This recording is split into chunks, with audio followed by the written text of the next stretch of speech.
4. And Abel, he also brought of the firstlings of his flock and of the fat thereof. And the Lord had respect unto Abel and to his offering. You know, I always wondered, at what point did God disrespect Cain's sacrifice? Was it after his sacrifice, and yet he is the Alpha and the Omega? Or it was before, and the altar was just a platform upon which somebody's character, somebody's sickness, somebody's disease was to be made manifest? Ndaifungidzira inini kuti it would have been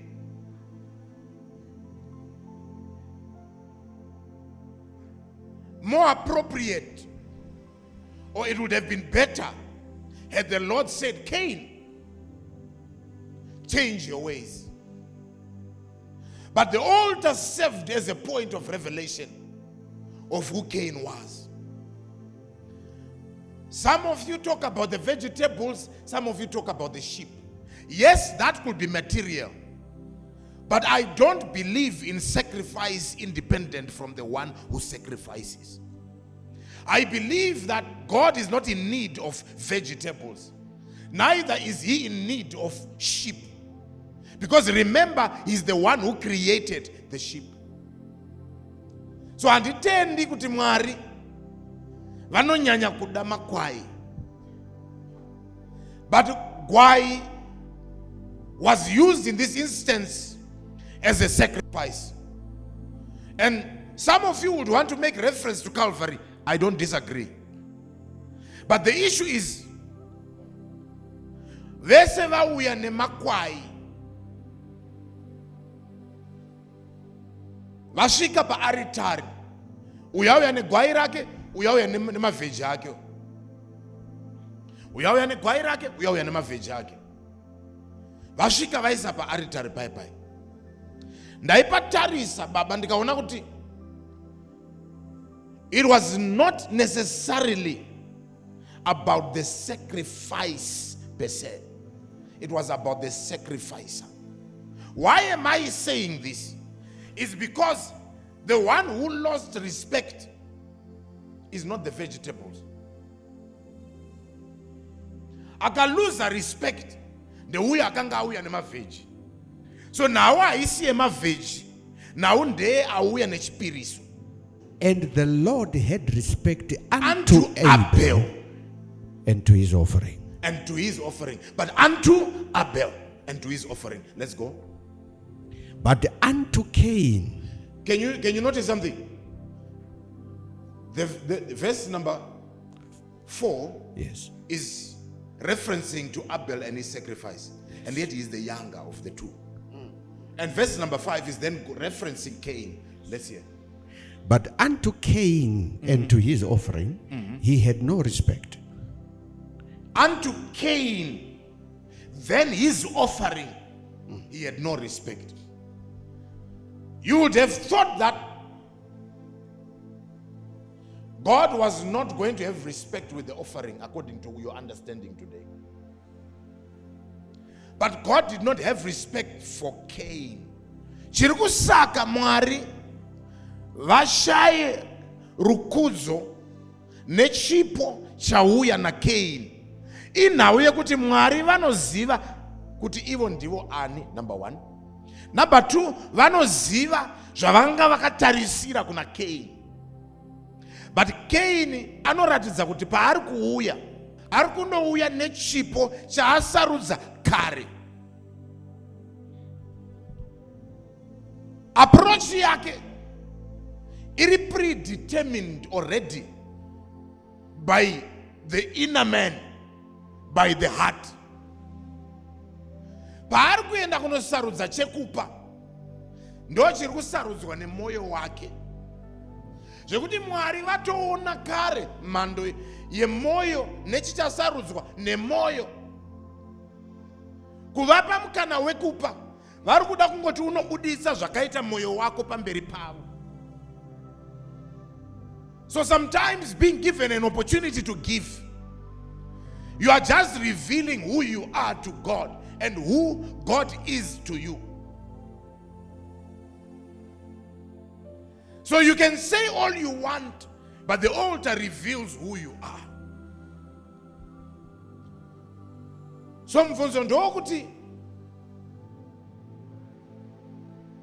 chii chakanosarudza mavheji, chii chakanosarudza approach, chii chakanosarudza gwai, chii chakanosarudza approach. Uchaona kuti zvese zviri kubva pamwoyo wemunhu, nekuti hausarudze chausingade kunopa wauri kunopa. So he had a revelation according to his heart, Cain, kuti ndiri kunopa Mwari izvi. Abel ane revelation yekuti ndiri kufanira kunopa firstling, gwai rina mafuta aro.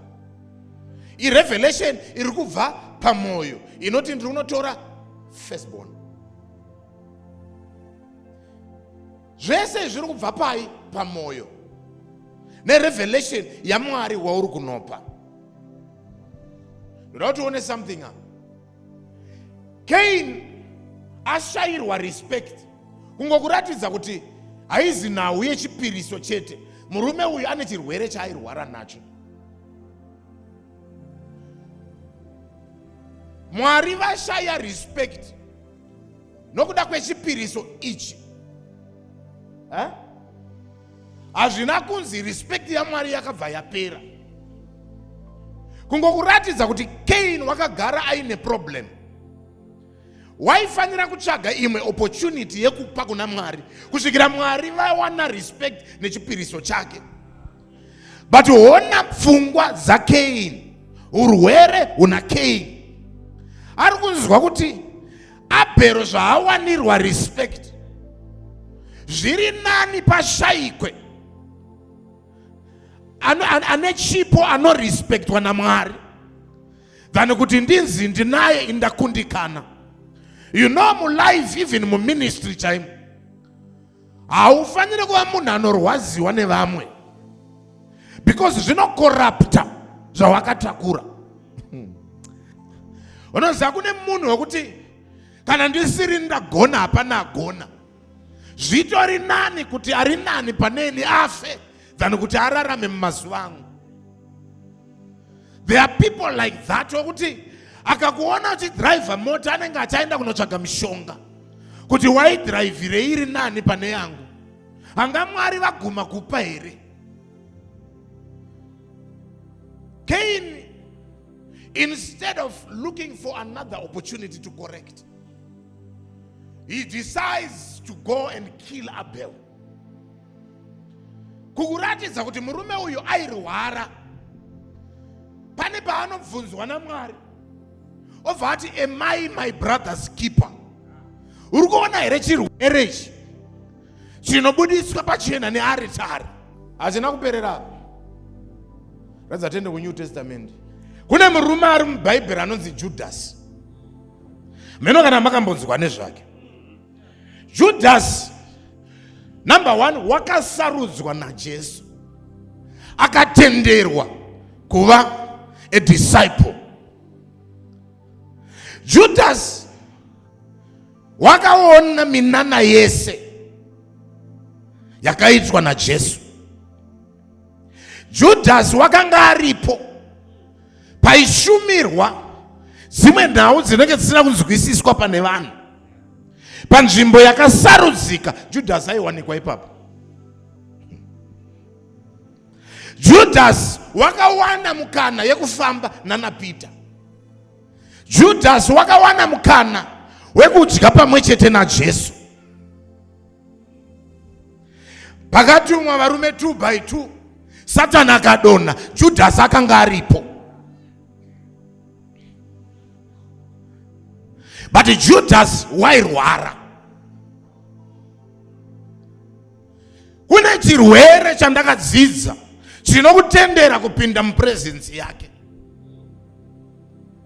Jesu waitochiziva chirwere ichochi.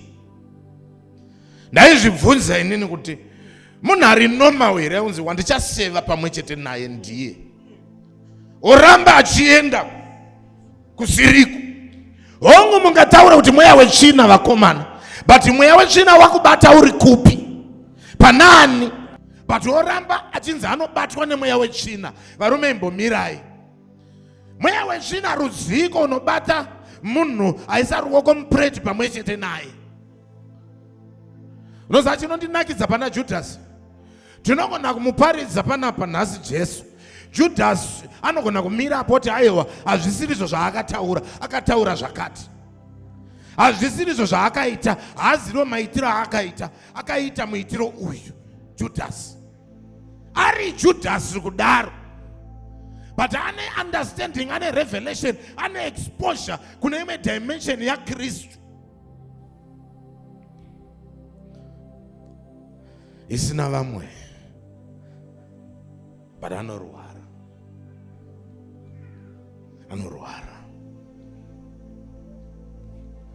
nechirwere chinotendera munhu kupinda muuvepo, kunzwa maridzo, kuona minana, kugara pamwe chete nevamwe,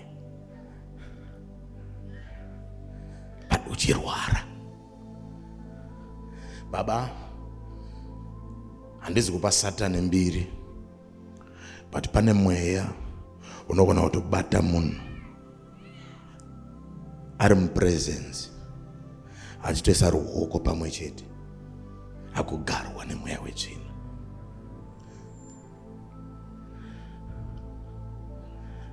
Jesu achizviziva.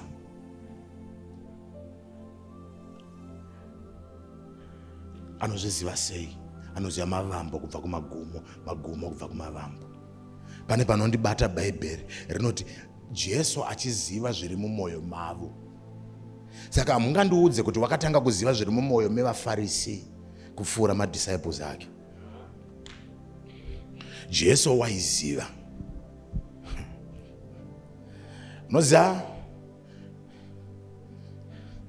kana ukarwara, rwara nezvimwe kwete chirwere ichi. Kana ukarwara, rwara nezvimwe kwete ichi.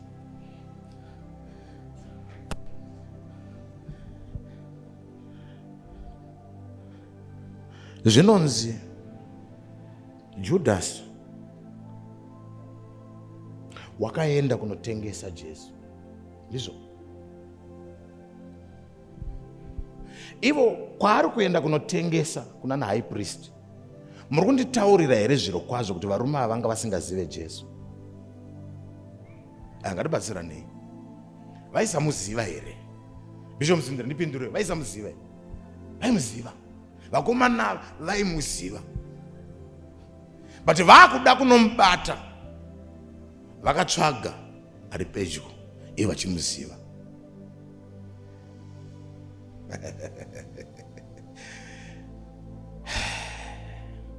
Satani principle yake yokutsvaga vari pedyo vekushandisa.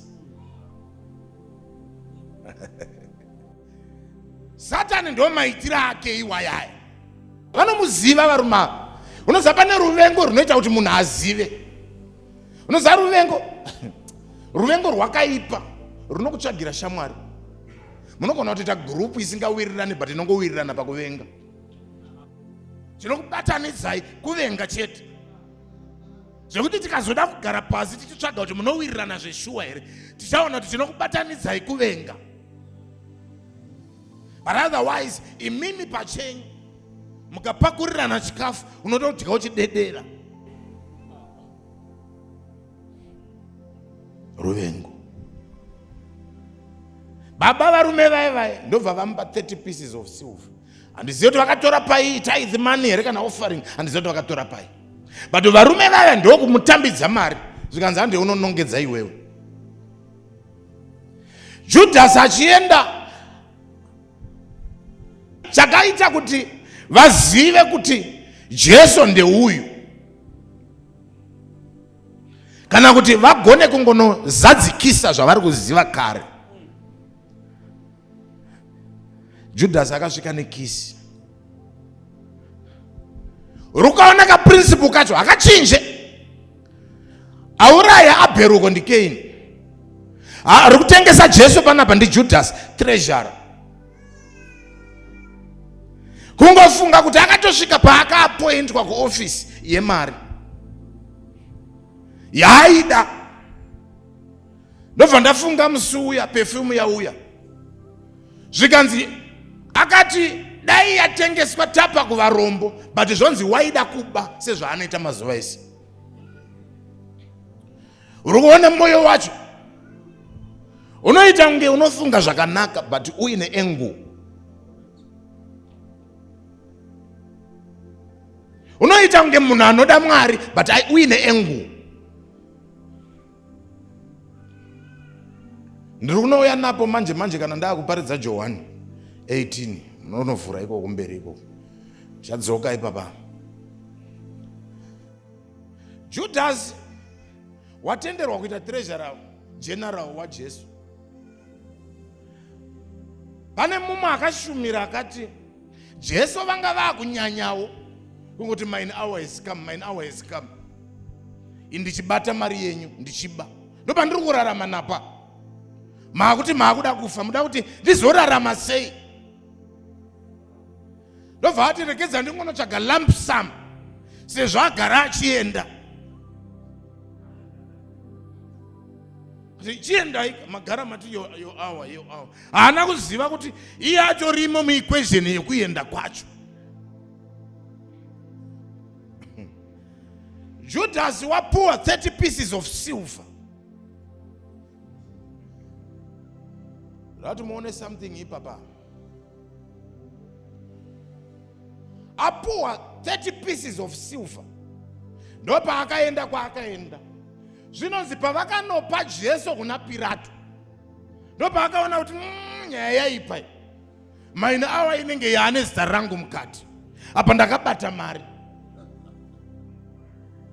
Ndobva ati ndodiko panapa ndodii.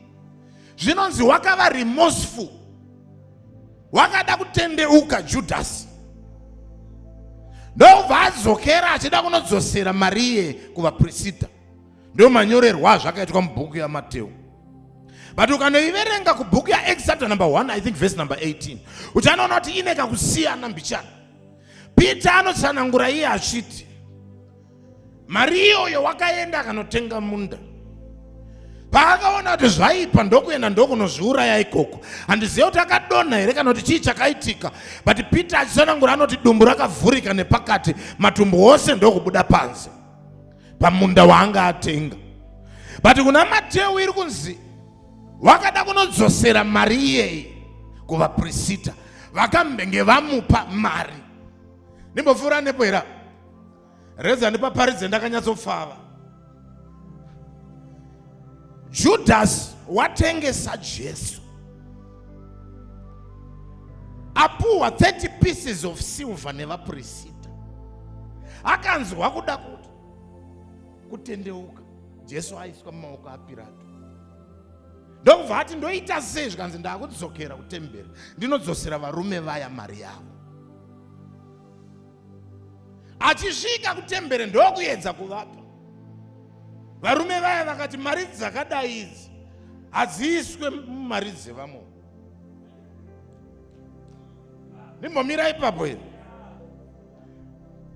Judas haasiriye auraya, ndiye angotengesa bedzi. Judas haasiriye akonzeresa uko kukross uko, haasiriye arovera zvipikiri kukross uko. Iye angomeka sure kuti Jesu aiswa mumaoko aPilato. Ivo vakomana vacho vakachenjera, vanoziva kuti kunyangwe tichimuziva tinaye watinofanira kusvibisa. Mari iyeye yangotambidzwa Judas, haana mboenda naye kure kana kunodii kana kunodii, akangogara naye ndobva azotendeuka. Kwakuda kudzokera kuvaprista vaiuraya Jesu mumazuva iwayo, vanga vasingazive Mwari mumazuva iwayo. Achidzokera nayo mari ndokubva vasvikoiramba. Iwewe wakantarisa panapa, izvezvi uri kutonzwa kuti dai wapuwawo. ava vaprista vasingazive Mwari vari kunzwa kuti yadzoka yambopinda mumaoko aJudhasi, yakasviba zvokuti haigone kusanganiswa nemari yaMwari. Kunyangwe ivo variyo vari kuda kutorovera Mwari, havana revelation yaKristu, but vane understanding yekuti mari yakadai iyi haitorwe. Imi muri kutomirira izvezvi kuti dai ndirini, dai ndirini, dai ndimwari varangari. Vaprista vari kuramba, but havana revelation yaKristu. Uriwe papapa nemaparidzirwo awakaitwa divine helper. Brain dzako dzakazara divine helper, zvekuti chero ukapuhwa nemuroyi unonzwa kuti ndimwari vakupa. But pane vaprista vanoziva zvishoma zvemurayiro, vari kunzwa kuti mari iyi haiunzwa. Zvinonzi akaikanda pasi. Unonzwa kuti vakanoita sei? Vakanotenga nzvimbo yekuviga vanhu, field of the blood. Zvikanzi apa hapagarwe nechipenyu, panovigwa maforena, kwete vavo maforena, kuratidza kuti inzvimbo yakashoreka. Muhuyi kana auya kana tashaya kwekumuisa, tinomuviga apa nekuti iforena, hatinei naye. Alright, tombodzoka kuna Peter toti ukada kunoitarisa unzi hapana contradiction, hapana contradiction. Because munda uyu still chero dai kurunzi vakatenga vaprista kana kuti akatenga ndiJudhasi, mari akatenga ndiyo imwe chete. Pakafirwa ndipo pamwe chete.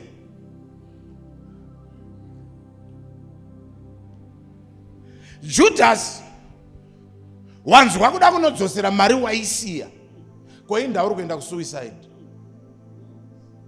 Ndopa unoona kuti murume uyu kunyangwe akafamba naJesu, kunyangwe akaona minana, kunyangwe akanzwa shoko, kunyangwe anga ari treasurer general, airwara uyu murume.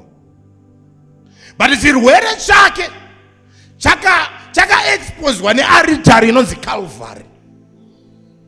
Akapinda mupulani yaMwari ari kurutivi rusirirwo nokuda kwechirwere chemoyo. Moyo wake wairwara, but chirwere chakamutendera kunopinda mupresence, kunoassume an office, kunoseva as a disciple, kutonodzinga madhimoni. Dai ari mazuva ano Judas angadai ane the biggest ministry.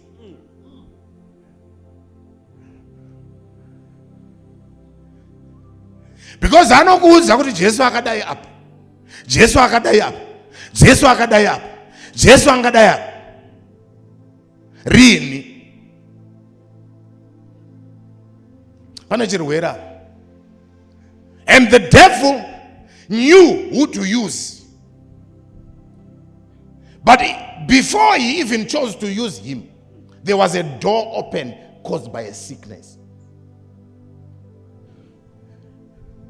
Sumukayona amani apewa microphone.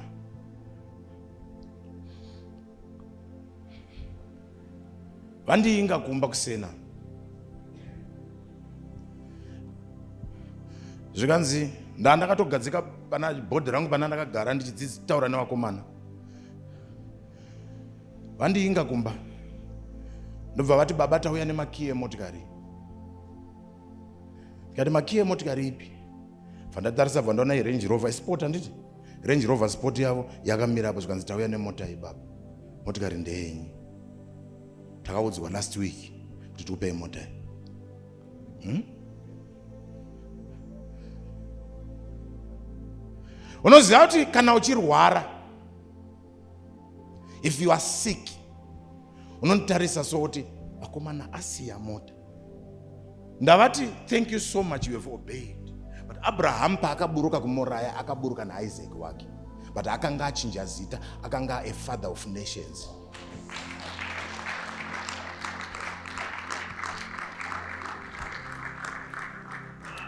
Ndobva ndatichidzokera ikumba nemota iyi, ndini ndakupai mota iyi.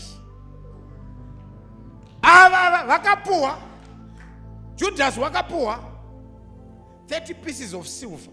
Ndobva abata. Ndobva adzokera nayo kuvaprista ndokuramba. But vakachenjera. Ndobva vauya nemota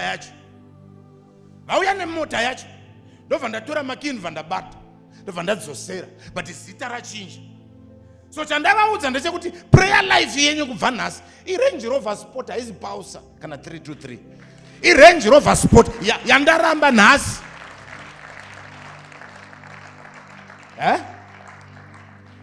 Saka ndani chiudza vakomana ndikati kana uchirwara, if you are sick, unonzwa kuti it's a missed opportunity. But kana uchinzwa Mwari asimudza banga so akaramba akateerera, zvikanzi tarisa kurutivi rwako kune gwai riri ipapo. But achibva ipapo zita ranga rachinja.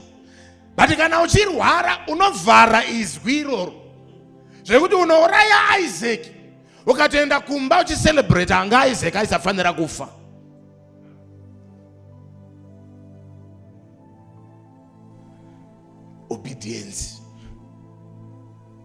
Obedience is greater than. So ndakuvaudza ndikati imagine daina ndiri pastor anofamba netsoka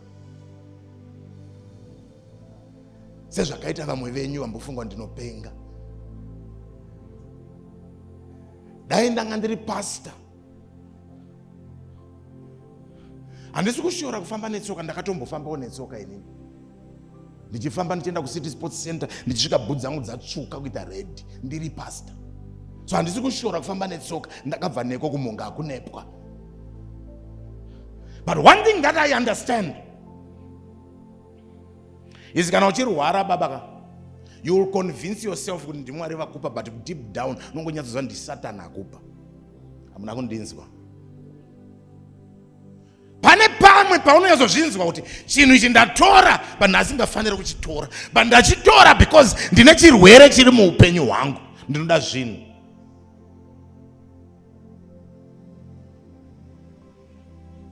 Adzimai angu vari kutotanga kutozvinzwira munomu ndichitaura kudai.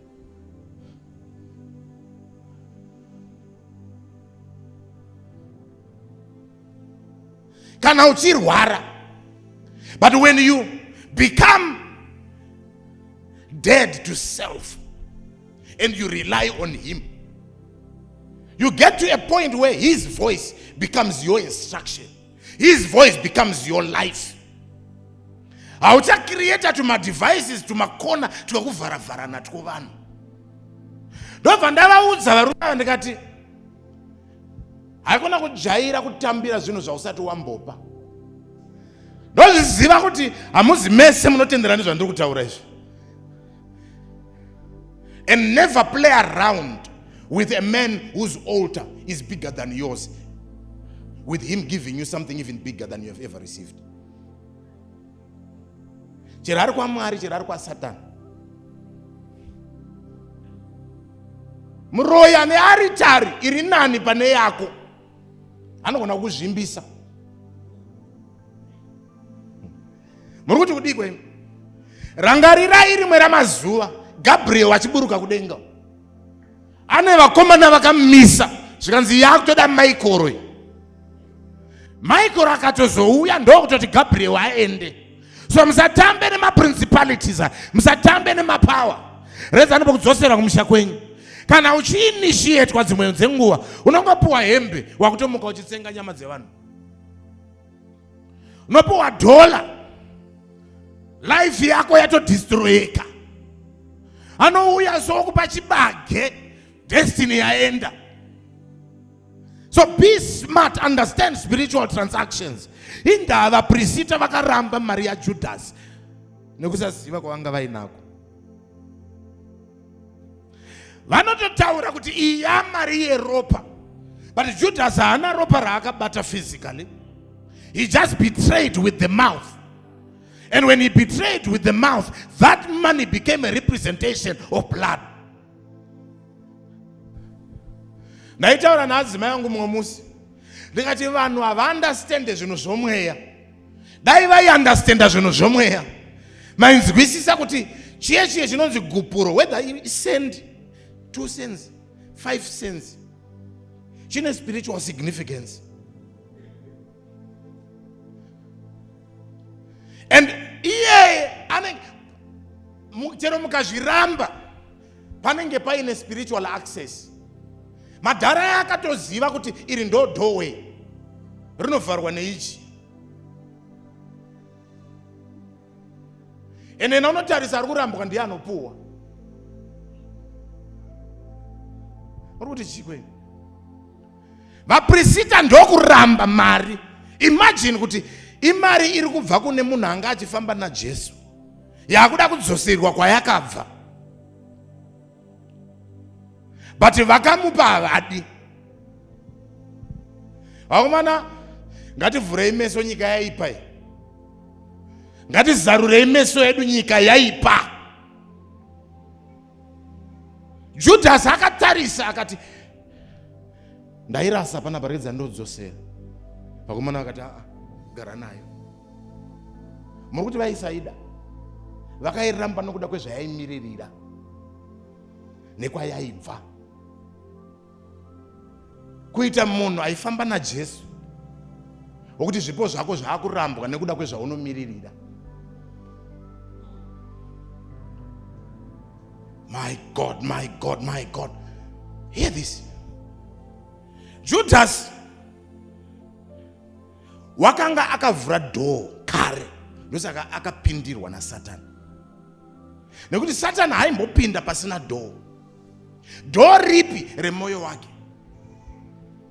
Unoziva upombwe chaiwo unotanga paruchiva.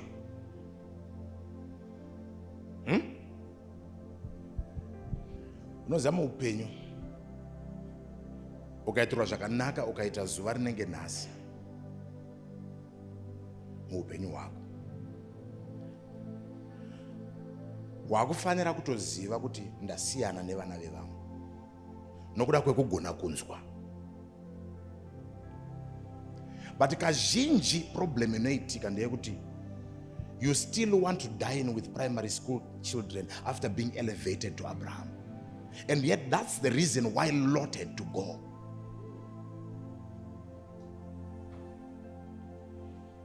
Unezera rekuti kana Mwari vakukudza unofanira kuva conscious. Woziva pekuswera nezvekuita.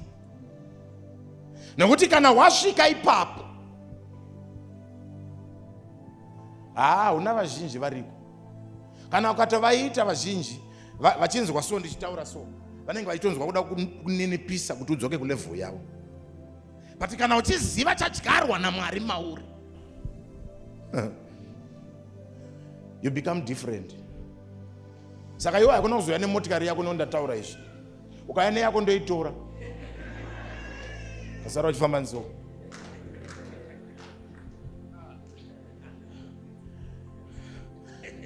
Ndoenda kwerako mani ndoparidza here pano ipapapa rekedza nimbokona nepo. Acts chapter number 4 kwekupedzisira kwayo.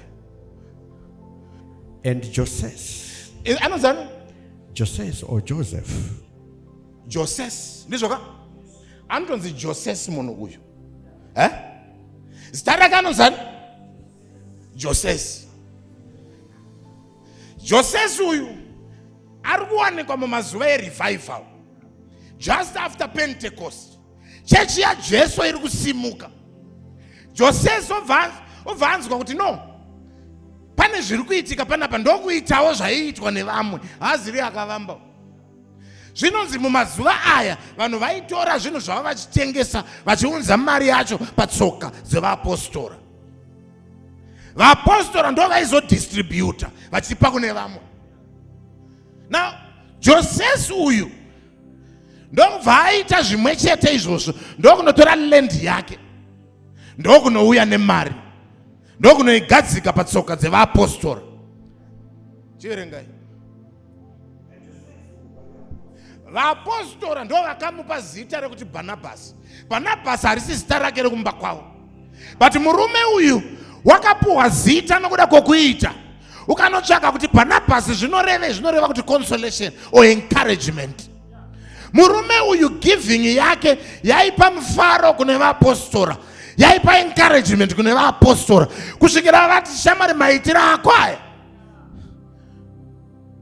unofana kunzi Barnabas. Rangarira kuti ari kuparidza ndiani? Peter. Ndo mazuva yakomana verevival Peter na John vari kupisa nemamwe maapostora. Ukachienda ndo painogumira kai. Ngatichiendai ku 5 verse 1. But a certain man named Ananias. So Ananias na Safira vakaona Barnabas kana kuti Joseph achipa atengesa munda wake, ndobva vanakirwa vakati tozvidawo izvi hazvina kumira ipapo, ndobva vachinjwa vachiona achichinja zita vapostora vachiti son of encouragement, son of consolation. Ndobva vanakirwa vakati taakunozviitawo, hanga izi taakunozviitawo. Havana kuziva kuti vane chirwere chinofumurwa nearitari. Havana kuziva kuti vanoita kunge vatano but vakafa kare. Pane chirwere chiri mavari chakuda kunoexposwa naMwari. Ndobva vatora kamunda kawo chavari kuda.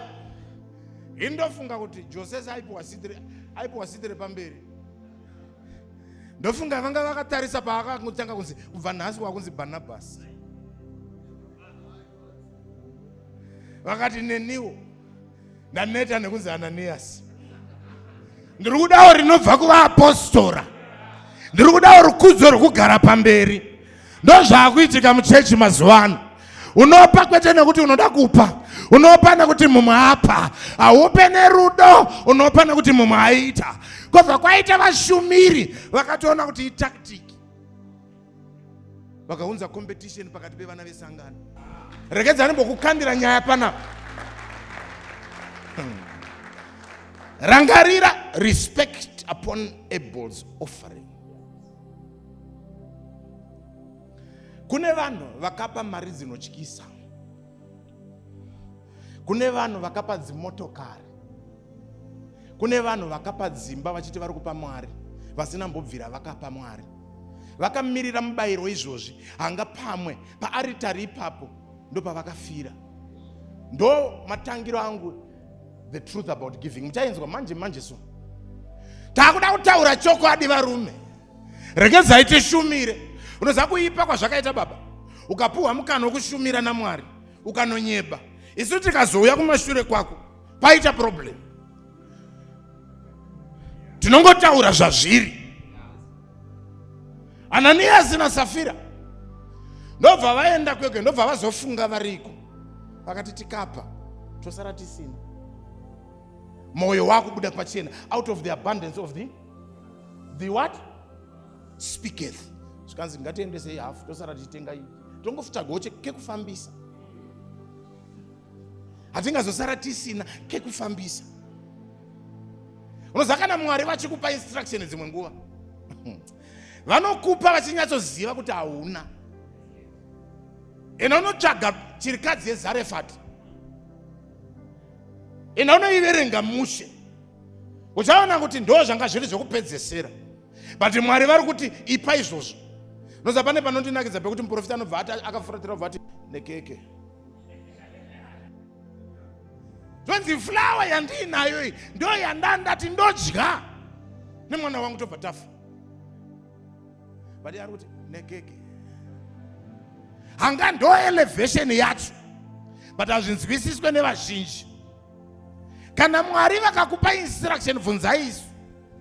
Takambozviita rimwe ramakore. Wanzi masofa unonotatapurana netebhuru. Yobva yapuka nyika isati yabuda mumba.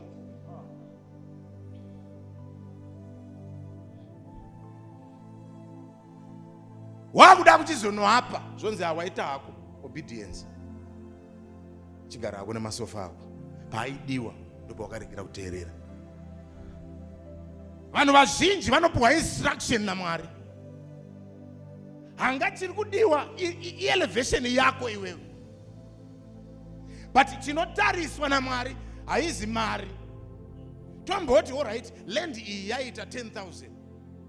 Ndobva vasarudza kuuya ne5,000 kana 6,000. Imagine land ndeyavo. Ndakazviparidza last week. Mari yacho ndeyavo. Vauya naye Peter ndoti, was it not within thy power, thine own power? Kuti waigona kutoregedza kuuya nayo. But kuuya nayo kwawaita, wauya ukanonyebera mweya mutsvene.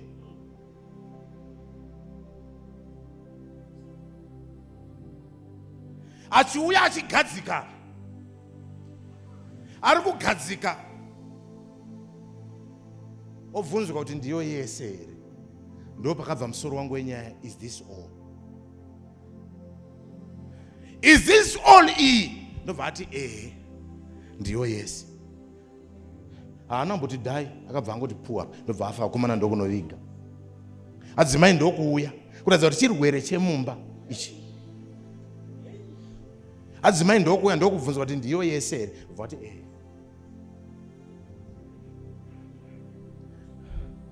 Noza chandodira rapture. Haina favor. Rapture ndo pandoidira haina favor and haina perception and haina kuti unorara nani unogara nani. Haina zvese izvozvo. One anoenda one osara. Whether makarorana 20 years mune vana 16. Amai nemwana vanogona kuenda, baba nevana vamwe vagosara. Mwari havanei nazvo izvozvo. Imagnet yekudenga inopayabata ndipapo yakatoprogramwa. Hauna zvaunogona kuiita. Saka impression yese yekunamata yekuda Mwari yaunongochicreata pavanhu haishande ipapo. Nekuti magnet yakaprograma kutora vanomuda. Ananias naSafira, aritari ndo yakanobuditsa motive.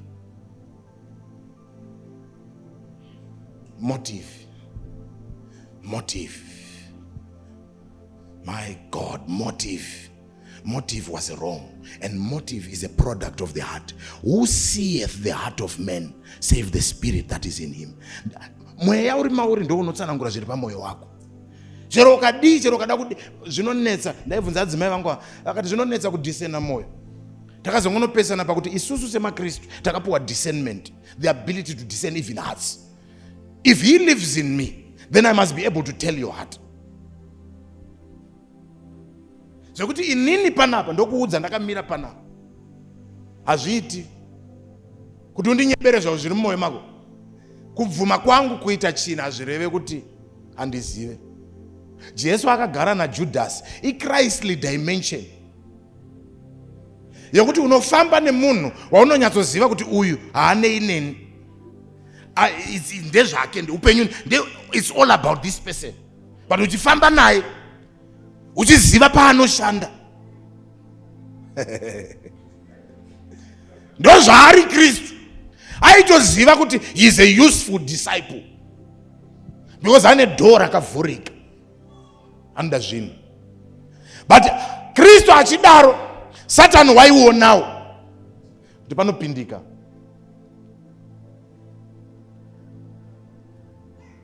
Kana munhu orwara nemoyo anoti ndinomuda Mwari asingarevesi.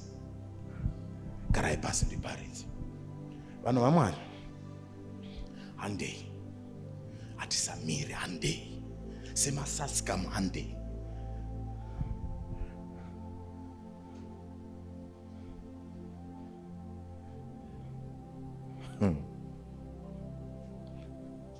Ndoda kuti muchibva panapa nhasi,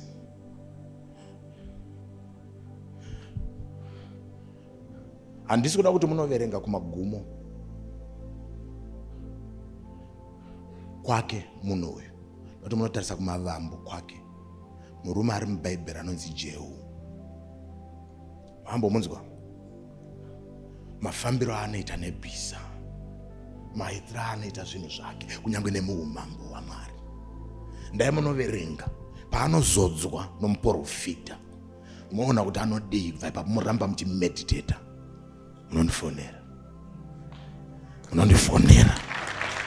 Munondifonera. Garai zvenyu pasi.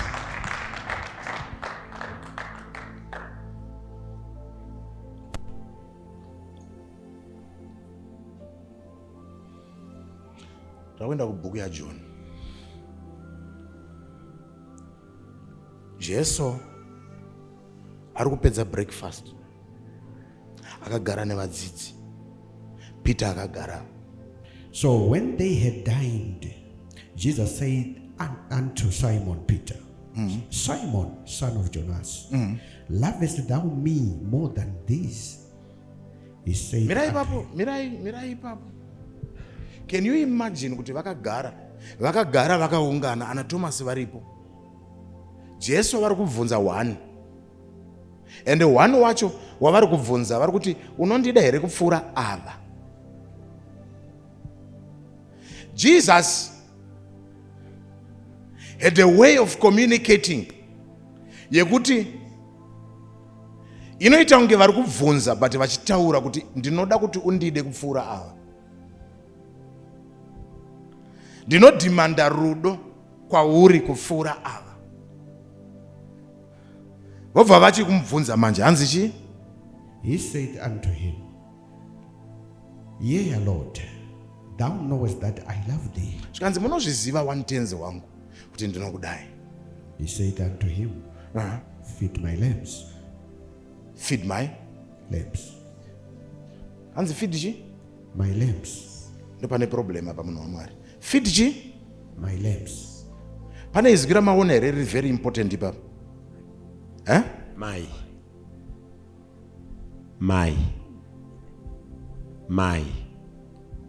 Makwai ani?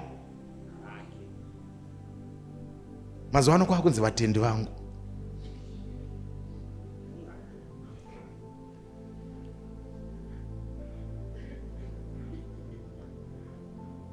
Feed my lambs. You have the responsibility of feeding the lambs. But as you feed them, they should remain.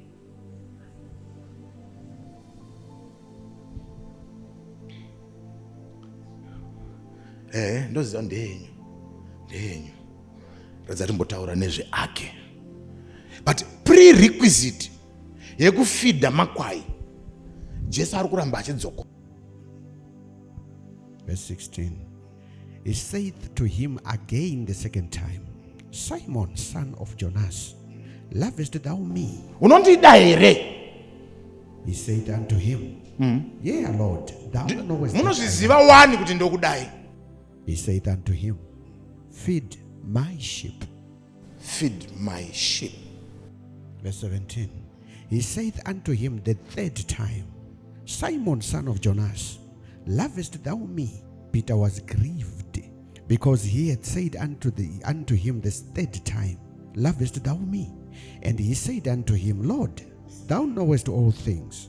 Thou knowest that I love thee. Jesus said unto him, Feed my sheep.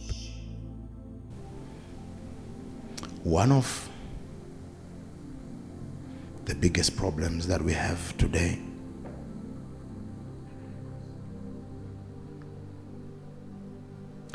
mukatumwa kunofeeda makwai. Mukatumwa kunofeeda makwai. Musati maenda chinotanga rudo.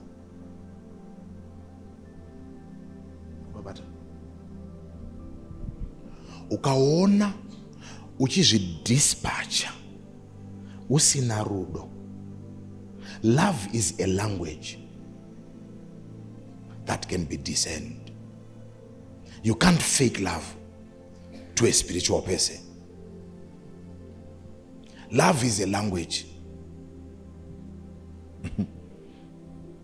Muchazvidzidza Mwari vakakukudzai kuti vamwe vanhu vamunofungidzira kuti vanokudai havakudei. But for their sake you have to keep on treating them like that. Jesus did that for 3.5 years. Uyo wandiri kuisa naye ruoko. Chinotuma munhu kuenda kumakwai ake rudo naye. Rudo rukashayikwa. Remember, God is love. ndozviziva nyika yaipa. Unotanga zvinhu uchitanga uri kuitira Mwari anga uri kutsvaga mari,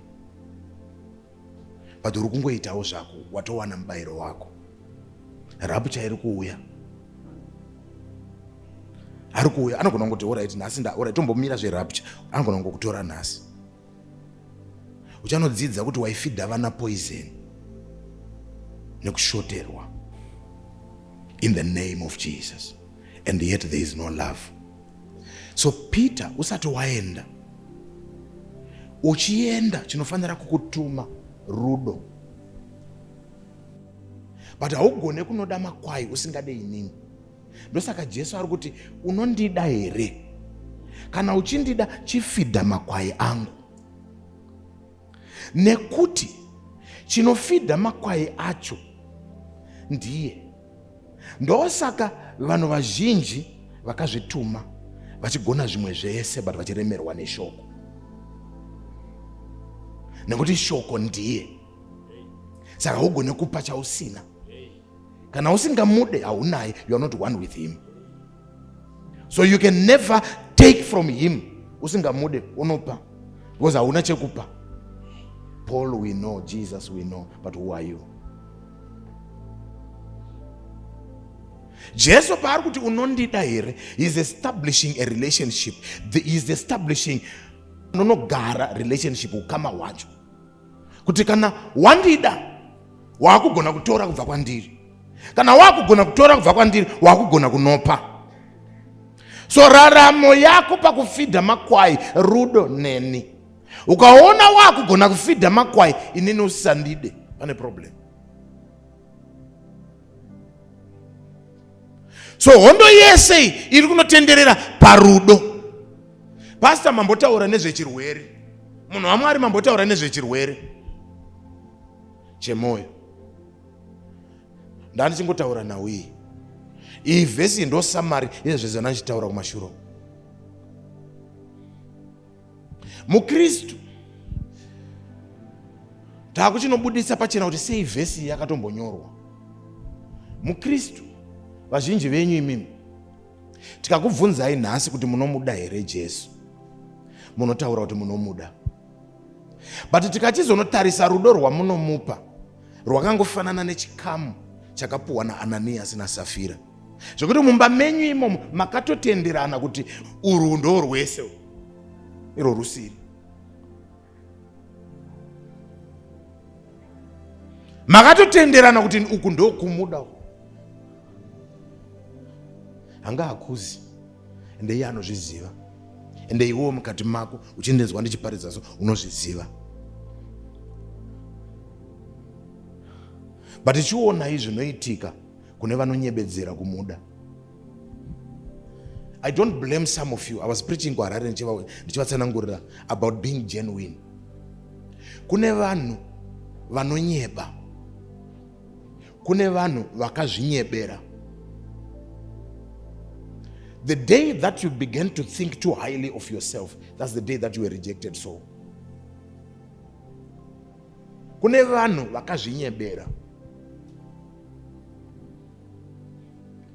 Kamubvunza so anokudza kuti ndakapenga pakunamata.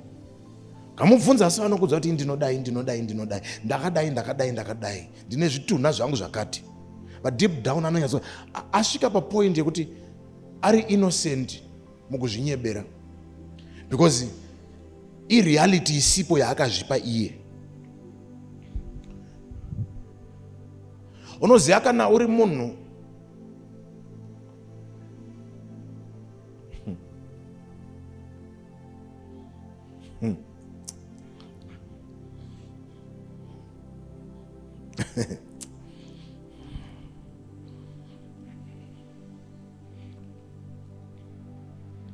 unoziva Archbishop,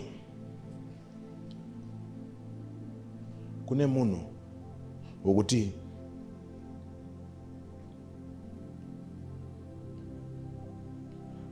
mubloodline mavo hamuna mubvira maita motikari, hazvina kuipa. Mwari unosimudza marombe kubva muguruva, but mukazonomutarisa gore raanoita anoita kunge ndiye akaimanufacture. inomanifest kuomba kwawo zvekuti ikanzi yafa kuchechi chaiko haendi,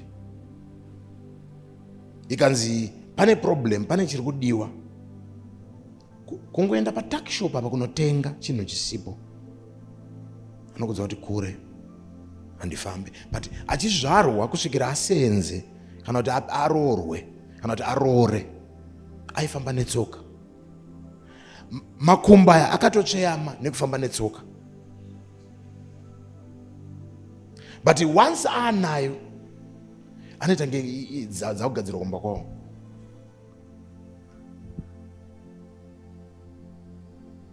Zvekuti kumuti kwakati kuruda kuendwa,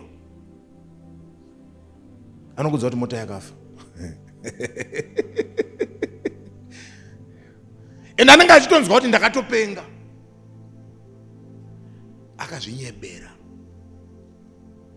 akatora privilege, akabva aperera paprivilege, nyasha dzaMwari.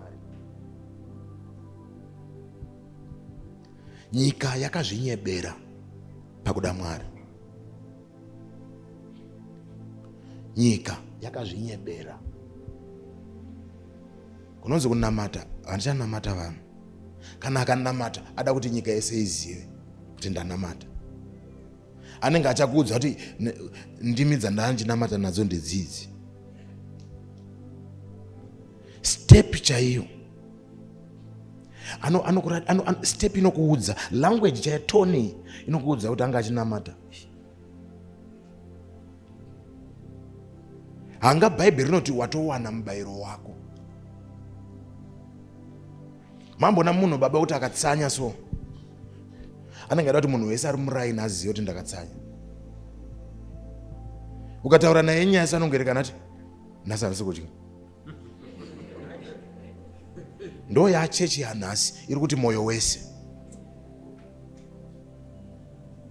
Akaparidza panapa, anenge achijamba achidi zvichibva paresearch kwete on the inside.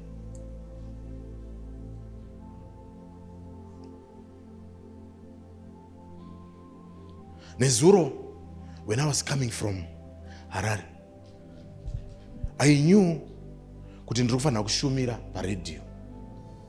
Chibva ndasvika kumba, ndakatanga ndiri mumota, I started to program myself on the message that I should preach.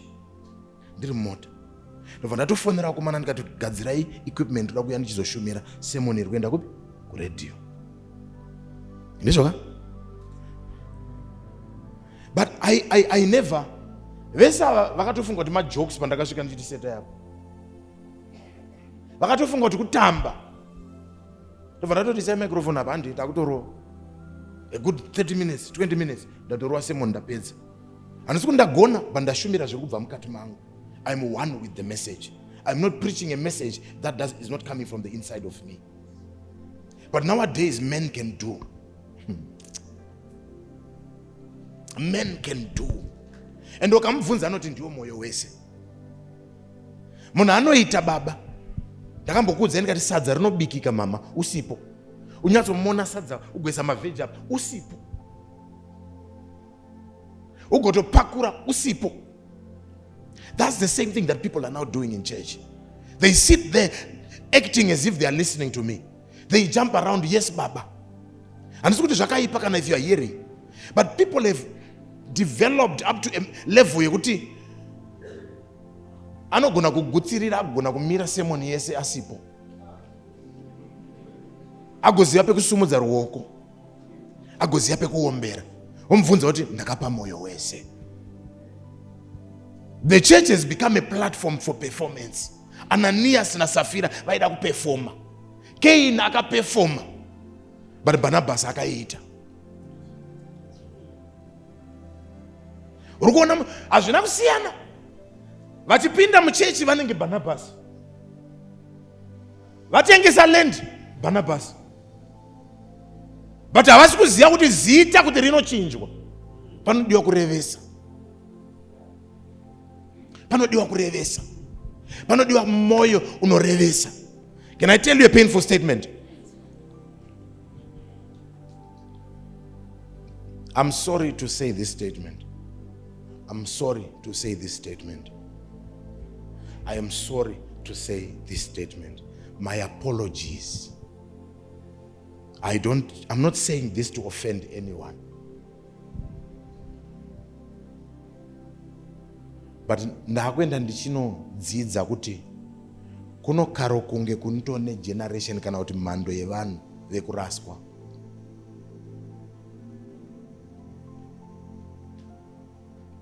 Vekuti mavari hamugone kuva neseriousness about God.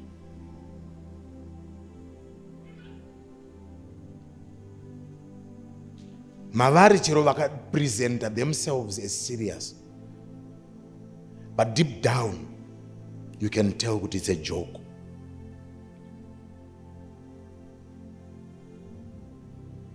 Ndikada kukushumira ichokwadi imi unokuvara, unofamba muchinditaura. But enda unonotisa kuti pakafira vanhu vazhinji paoltar.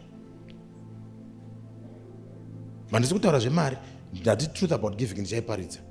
But ndiri kutaura kuti paoltar ndo panofira vanhu vazhinji. Imwe yese mari, zvimwe zvese zvipo, anoita zvisi.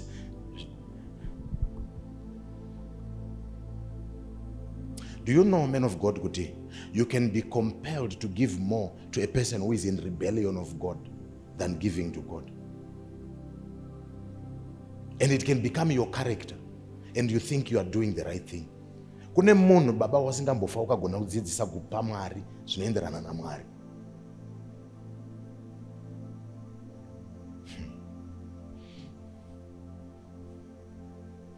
Kana muchida kuzviona izvi, imbotorai mari mopa munhu muchiziva kuti tiri kuenda kuchechi, munoona kuti anonokanda mari inochinjwa murodhu. I'm telling you. Ndo zviri kubva pamwoyo wake, ndo zvakatoita mwoyo wake.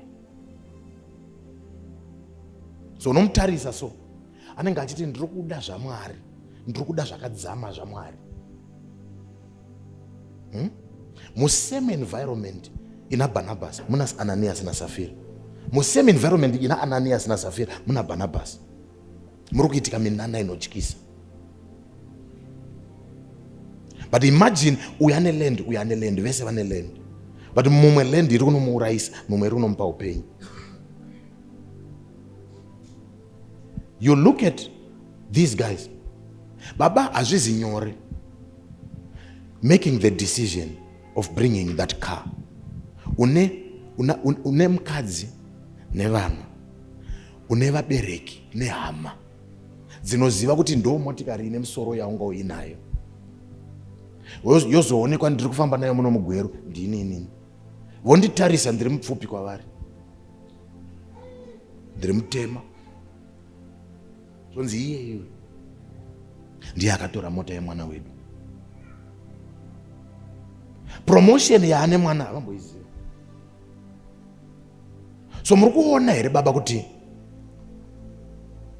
kunotone mhando yevanhu yekuti chero akagorera sei muprayer ane madimensions aMwari asingafa akasvika.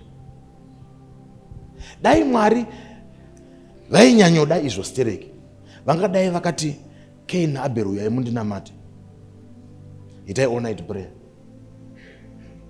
But vari kuti uyai kualtar.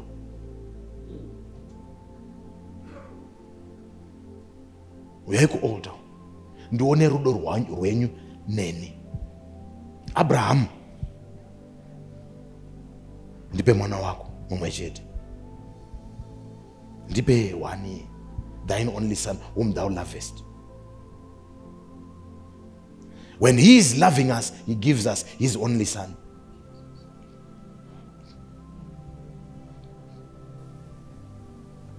Imimi makati I love you with all my soul, with all my mind, with all my. But do you know kuti zvaunozonoita ipapo makes this statement a lie before God, and it makes this prayer the most dangerous, because you are going to do the opposite. Ndo olere. Ndo o. Ndo o. Aumana. Iya haina munhu anoshandira wega naMwari wako. Daiseka mai vangu mwamusi zvikanzi inini ndoenda nekuti iwo ndakapa iwo. Ngati unosara nerapcha nemakumbo iwaya. Baba wangu aenda. Ina mudhara taenda.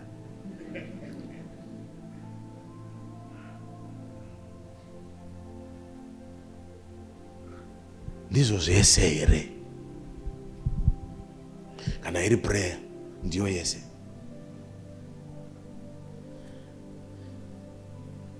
Kana kuri kumuimbira ndiko kwese here umunashi. Ndiko kwese. Kana kuri kumushumira ndiko kwese. Do you know kuti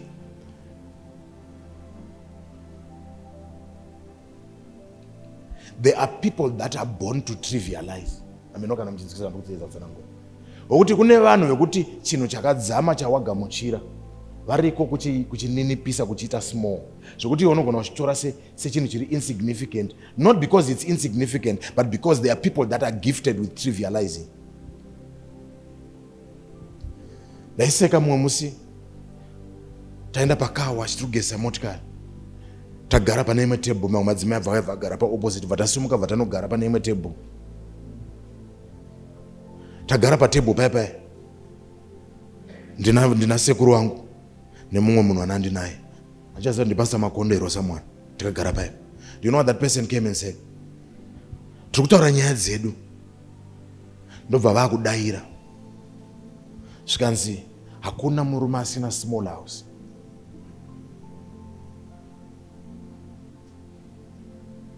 Nyaya yedu takutiza pa table penyu. Yanga iri yedu ndobva maimva maita yenyu vatasuduruka because hatoda kuenda pedu tega. Tabva takutaura nyaya dzedu kunoku madairira ine muri kudairira kuti hakuna murume asina small house. Uri kuona how people trivialize marriage. Ndobva ndabvunza ndikati mune mwana musikana here zvikanzi nditonaye akaroorwa. Moyo wangu wakatanga kuchemera akaroora. Kuti unenge uine mudzimai wako ana amai vakadaro. Kana kuti uine murume ana amai vakadaro. Vane pfungwa dzakadaro. Vanodzidzisa mwana kuti kudini. Havasi kunyara baba. Imagine takagara tiri kutaura nyaya yavarume. Ari kutonzwa kuti patebho. Maza matebho ekupfekedzera makumbo mukati aya. Ari kuti apfekedzera makumbo ake ipapo. Kune vanhu vane chipo chekutrivialize zvinhu. Yokuti ukavatedzera vanhu ivavo munofanana but musina kwamuri kuenda. Iwo unotoone rwendo uri nani. You know, there are people that are so gifted by God. But zvipo zvavo vakanoswera pavanhu vasiri mature, vasina zvipo. Vakafananidzwa nevanhu vasina kwavari kuenda. But thank God the apostles had Barnabas, the son of consolation, the son of encouragement. A Levite for that matter. Ndizvo zvese here ndo moyo wese here. Kana kuti unorwarawo saCain, unorwara saJudas. Because one of the most painful things is to be left by rapture thinking you are innocent.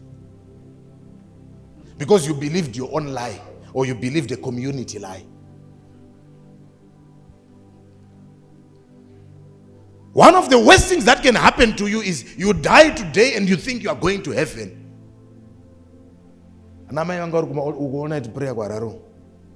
Listen to the encounters there.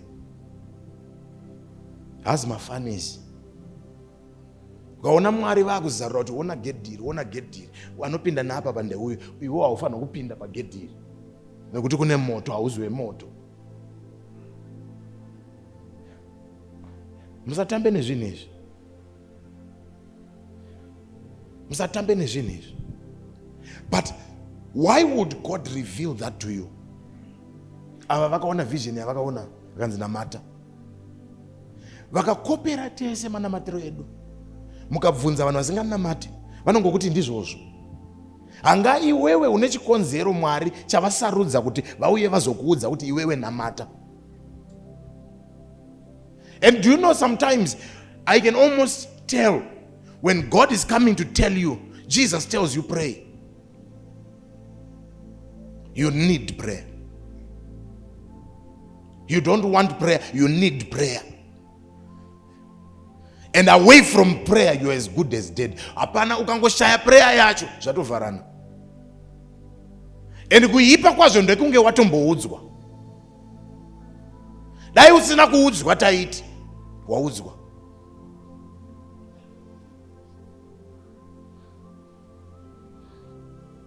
Ndizvo zvese.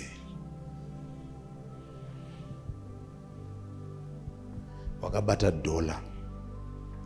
Handisi kushora dola rako pamwe ndorese.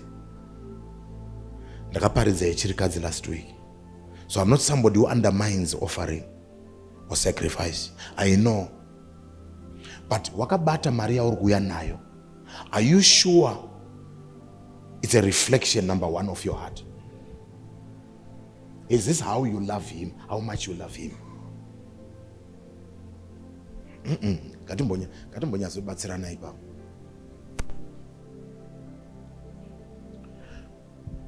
Watora offering yako. Alright, ngatimboita iso. Imbo summarize offering yawapa, just offering, love offering. Anditonzi love offering. Offering yawapa over the last 2 months. Iede. Ozvitarisa. Unoti akakubvunza kuti ndiyo yese yawaifanira kupa here, unoti ndiyo.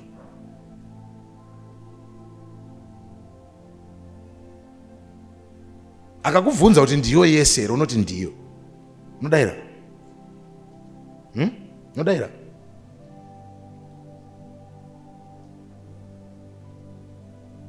Kana kuti you are giving from your surplus and you think it's value. But urutotarisira mubayiro. Urutotarisa kuti ndinomirizika panonzi vanomuda ndevapi.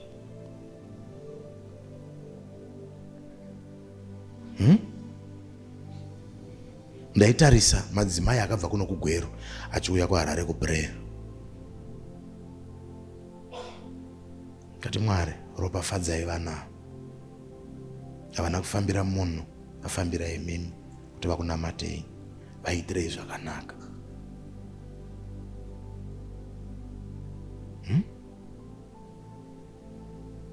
Kune mumwe anenge atori nayo mari yacho haendi.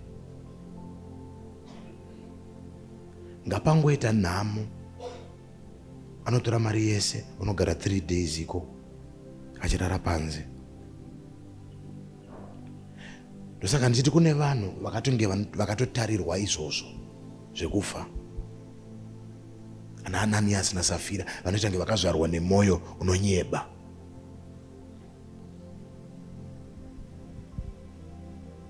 Usandipindure, zvibvunze kuti uri wechokwadi here iwewe. Iwewe uri wechokwadi here? Kana kuti uri wekunyeba. Everything about you is a lie.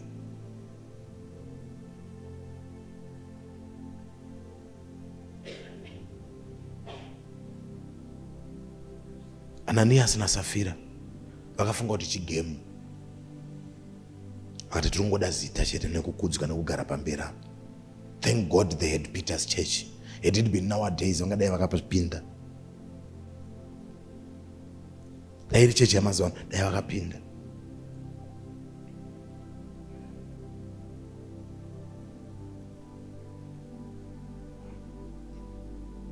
Dedication ini panondirwadza.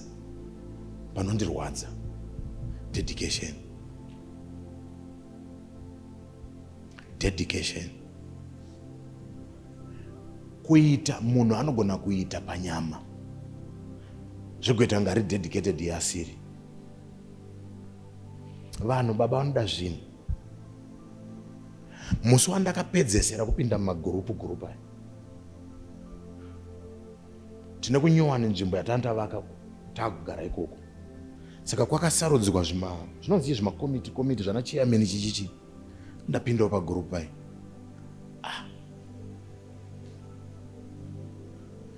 Ndobva vatungamiri vacho vangonzi avapo.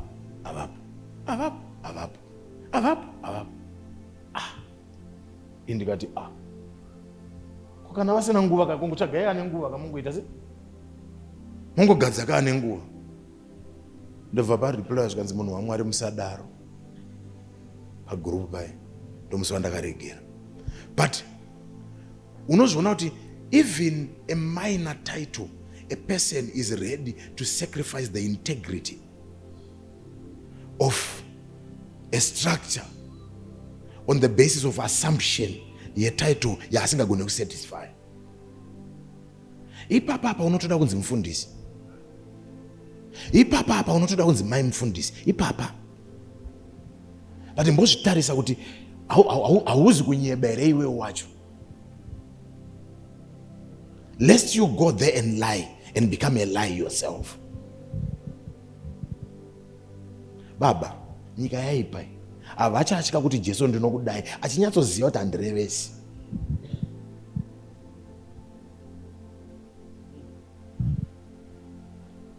Pazvakatanga zvaita kunge zvisina basa, ndonzwa kudzirwa. Zvaita kunge nyaya isina basa, hanga ikarekta iri kutobuilda. Moyo wakaremara wavamba mazwi. Zvobva zvaenda zvichigamuchirika until everybody knew kuti ukanzwa munhu achidaro ari kunyeba. Baba, tinonzwa kudzirwa. Ewe wakamboitwa I was missing you nemumwe munhu, so unyatsomutarisa kumeso unyatsona kuti uyo munhu uyu. Where were you all this time? How's things, my brother? My brother, iwewe.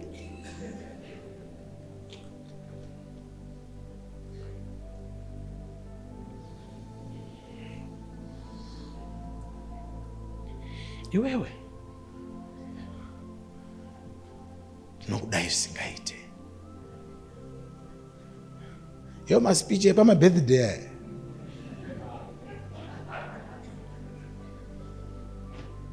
Nenda ugena now.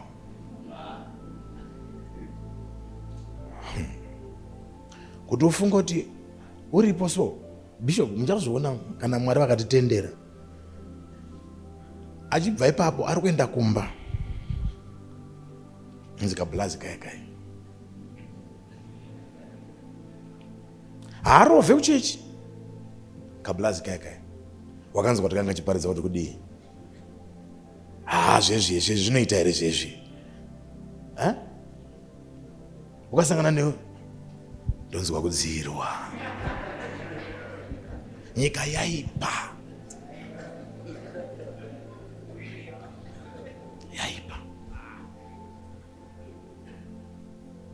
Murume uyo zvamunomuona.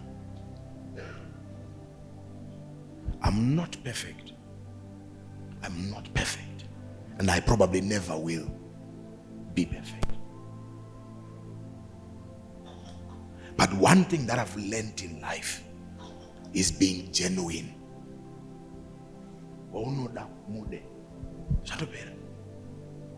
I said to myself, and I, even apart from saying to myself, ask Wabirigongo, as an outanga nas, Baba indaipinda mu street ndonotora ma street kids aya.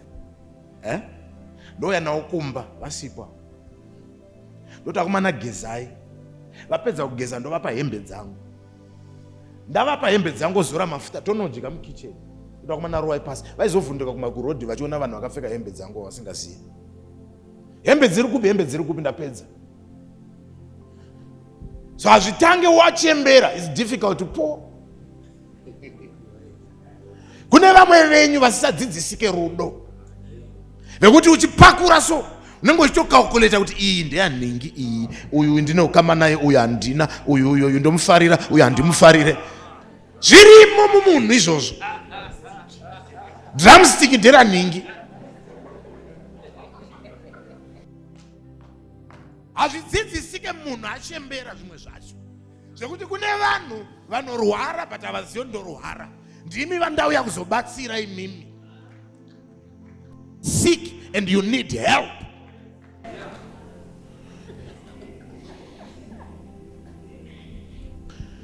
Munhu atenga motikari yake, unomera chepana.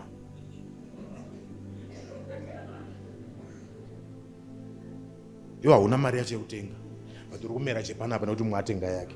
Uri padhuze nekuita muroyi, mwoyo wako uri kurwara. Jesu apuwa perfume yake, uri kunzwa dai tatengesa tipe varombo. Utange uri kutaura zvinhu zvakanaka, but kuseri kune mwoyo uri kurwara. We have got people that are sick and they are not conscious of the sickness, and the devil is taking advantage of that. Chese chakanaka chinofana kuita chako. Chese chakanaka chinofana kuita chako.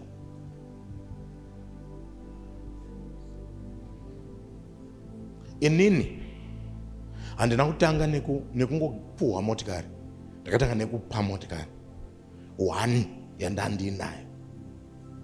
Dzimba idzi handangotanga bvunza yavo vakambogumbuka rimwe gore ndapaimba. Baba vangu namai vangu vakagumbuka. Sorry zvenyu kuchechi, but ndakedzana ndizvitaura. So don't be surprised when I'm building houses. Don't be surprised when I'm accessing properties that ndakazonzi napasa makondo musi unozvanzi baba maitere zvinhu zvenyaya ari normal here. Ndavatuma kunotakurisa chimwe chinhu kuti chiende kuSouth Africa nemwe transport handizive, ndo vatsvaga. Zvikanzi baba ataruda mari yakati, rara no problem, rekedza ndimupe. Munhu uye achingogamuchira mari yacho zvikanzi iwe munhu uyu ndomuziva ka munhu uyu, mukoma wangu kauyu, zvafamba sei panapa? Mwari vanongogadzira nzira zvokuti dai ndakavatuma kuti endai apa vaiti ndindaronga. But God makes life easy if you love him. Zvinoendeka kana uchimuda. Handisi kuti haupinde mugomba, unopinda but unobuda. Handisi kuti haurwadziwa, unorwadziwa but unopora. Everything works for the good for those that, not that attend church, that, not those that sing, that, not my prayer warrior church, that. Ndo zvese here.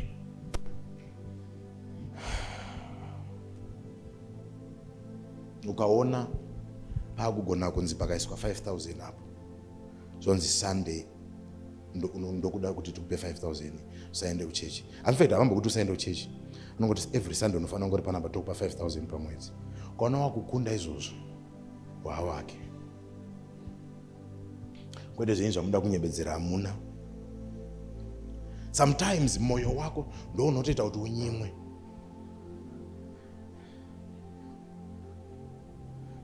Until moyo wagadzirika.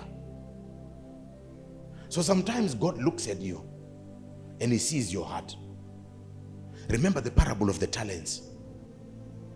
Vakaziva sei wokupa 1 talent, vakaziva sei wokupa 2 talents, vakaziva sei wokupa 5 talents. Vaitoziva kuti uyu ndikampa 5 ndiri kuwana yakachererwa.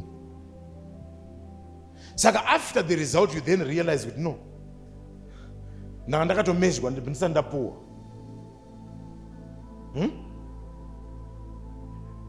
So some of the things that are happening in your life, inyaya yemoyo wako. Ukabvunzwa ndinomuda nemoyo wangu wese, I can do anything for God. Nonyeba. Ndaibvunza wakomana ari kupipo uyu mwarapo, ndikati kune ma-witnesses anofanira kuzoshumira after rapture mutribulation. Vachapuwa simba rinopfuura raElijah neraMoses ari 1, vari 2. Vachazourayiwa varuma, vomuka after 3 days voasenda vachienda kudenga. Ungade here kuita one wema witnesses?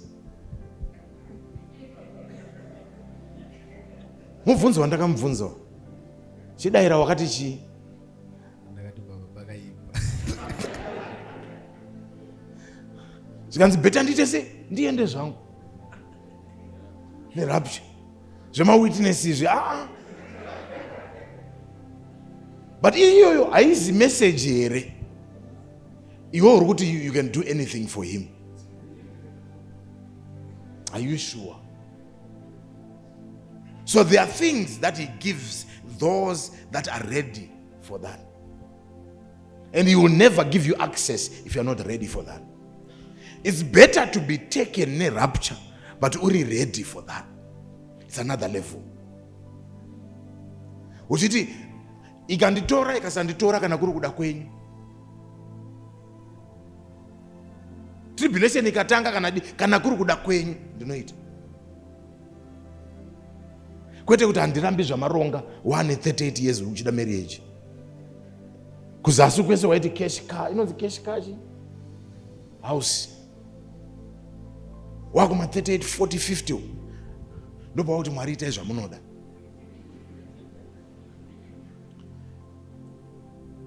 It's just a joke, I'm joking. Let's be serious. Let's be serious.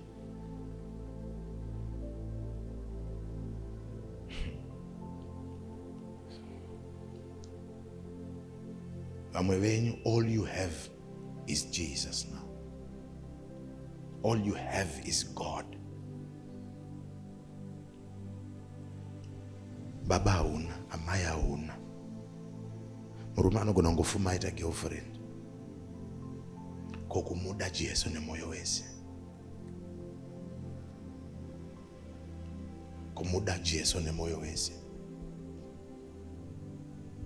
Ndiye one wekuti ukamuda hapana separation. It's forever. Vamwe vese till death do us part, till chakati, but Jesu zvachose. And haasi kungo ari kuda kutokupa upenyu uri nani. Ari kuti anonwa mvura iyi haazovi nenyota. Vanhu vaMwari, dzidzisa muromo wako kutaura chokwadi. Do you love him? Unomuda here zveshuwa? Bhaibheri chairo hauverengi asi unomuda nemoyo wese. Kunamata haunamati, unomuda nemoyo wese. Kuchechi kwacho kunokubhowa kuuya, unomuda nemoyo wese. Offering chaiyo inokurwadza asi unomuda nemoyo wese. Moyo uri kuti wese ndeupi? Kune munhu anotsvaga an excuse all the time of not availing themselves to worship God. Are you not like Ananias and Sapphira? Have you not come to church, to this altar, to die? Rufu ruriko mazuva ano hauti pu. Unoramba uri mupenyu uchipfeka masuta ako but wakafa. Chinamato chako hachina kufa here. Ukaona devil worshiping. What's that devil worshiping? Is when your heart is inclined to be provided for by the devil or one who worships him.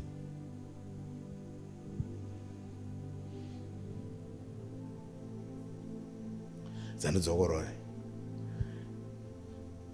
Ukaona moyo wako wakurerekera kuprovision ya Satan kupfuura ya Mwari, wakunamata Satan. So kamoyo kake kaunoti dai vangonipa mari, dai vangonipa chakati, pane ka worship kakutouya, pana mamona apa dhuze. Ndiani unondivimbisa nhasi kuti ndoda kutendeuka? Davhidhi anoti kuna mapisarema, ndipewo moyo mutsva, ndipewo moyo mutsva. ndipeiwo moyo mutsva. Ndiani ari kuti my heart has yanga ine error. Do you know kuti by the grace of God, if rapture happens to take place when you are alive or when you are present, you will realize that he is true, he is real. And you will realize, kuti, my heart was wrong. But I'm giving you an opportunity to look at your heart. Your heart. As an individual, kwete nemurume wako, baba bandambira imimi sedunga munhu, mai bandambira imimi sedunga munhu. Ongororai moyo yenyu. Mukana wandiri kupa uyu, mukana wekuti utarise moyo wako, utarise dedication yako kuna Mwari, utarise rudo rwauinarwo kuna Mwari. Come, you come. Mem Nyachoe, please come. Up your microphone.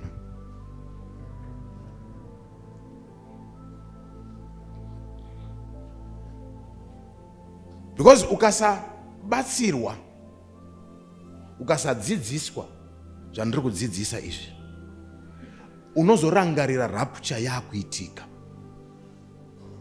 kuti ndakaresva pana.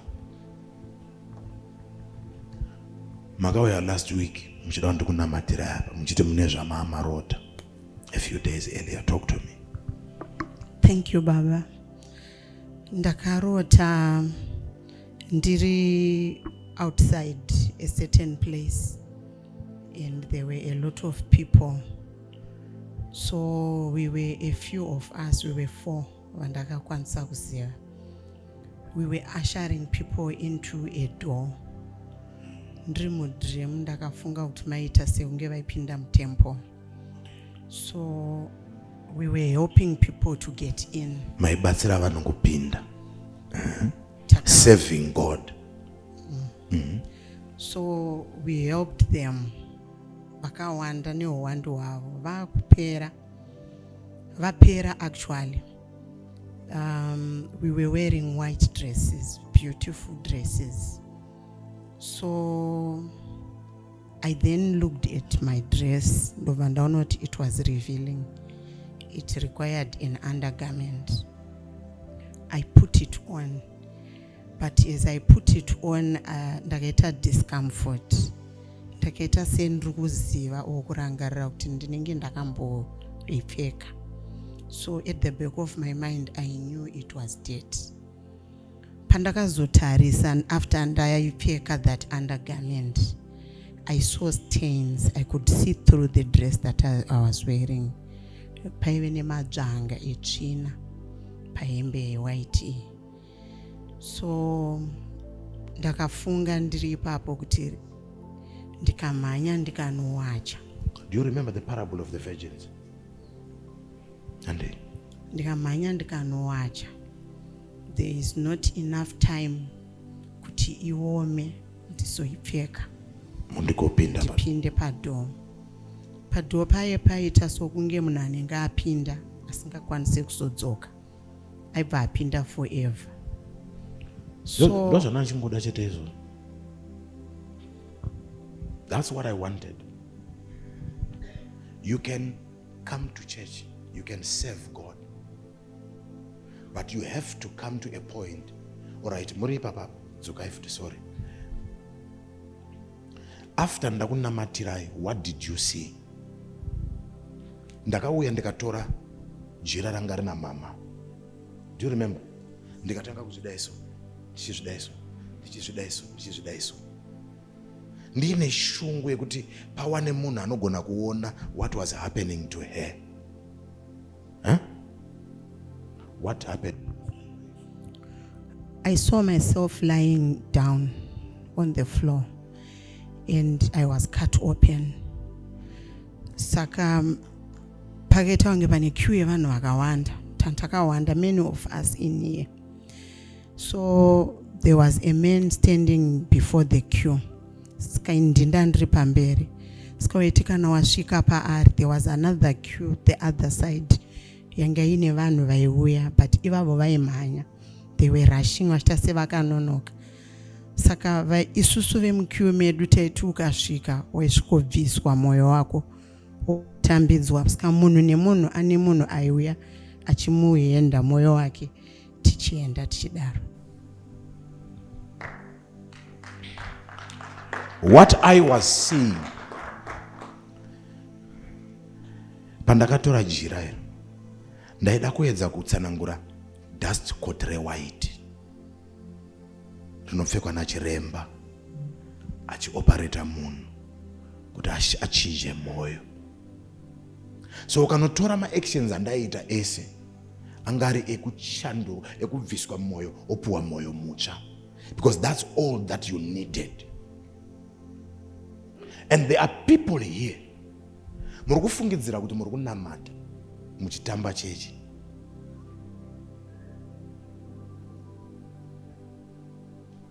Munonyatsoziva. Thank God she got that revelation before. Imagine iri rapture. Imagine, all right, wasvika pagedhi, magedhi ari kuonekwa nevamwe. Usikonzi iwe wausi kupinda. Utarisa mbatya ona ine mastains. Hanga mbatya iri kutaurwa moyo. Moyo. Congratulations. Keep that heart. Chengetedzai moyo iwoyo. Ndakanzwa kuti makaita testimony yenyu yemoyo as well. Kwarari. Apewa microphone. Kuprayer yemadzimai kwawakarovha. Unongoda dzine magitari. Ndiri kukupa verse manje.